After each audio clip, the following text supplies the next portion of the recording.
আজকে আমাদের এই অর্জিত স্বাধীনতা যাতে হারিয়ে না যায়, আমাদের হাতছাড়া না হয়ে যায়, সেজন্য আমাদের সজাগ দৃষ্টি রাখতে হবে। প্রিয় ভাইরা, একটি কথা ভুলে গেলে চলবে না, এই আন্দোলনে যদি আমরা হেরে যেতাম তাহলে আমরা কিন্তু আজকে এখানে বসে থাকার কোনো সুযোগ হতো না। আমাদের জায়গা হতো ফাঁকির মঞ্চে, আমাদের জায়গা হতো অন্ধকারে, জেলখানার অন্ধকার কাষ্ঠনীতে।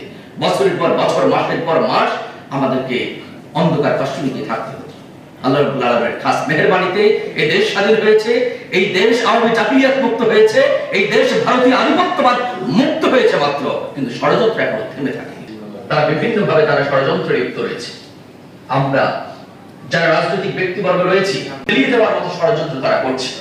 আজকে যে প্রধান রাজনৈতিক দলগুলো রয়েছে, বাংলাদেশ জাতীয়তাবাদী দল বিএনপি, বাংলাদেশ জামায়াত ইসলামী, হেফাজতে ইসলাম, ইসলামী আন্দোলন সহ প্রান্ত আজকে বাস্তবায়িত হচ্ছে। আমরা যারা নেতৃবৃন্দ রয়েছি, আমরা যারা সাধারণ কর্মীরা রয়েছি, আমরা যারা ছাত্র সমাজ রয়েছি, আজকে আমাদের এই অর্জিত স্বাধীনতা যাতে হারিয়ে না যায়, আমাদের হাতছাড়া না হয়ে যায়, সেজন্য আমাদের সজাগ দৃষ্টি রাখতে হবে।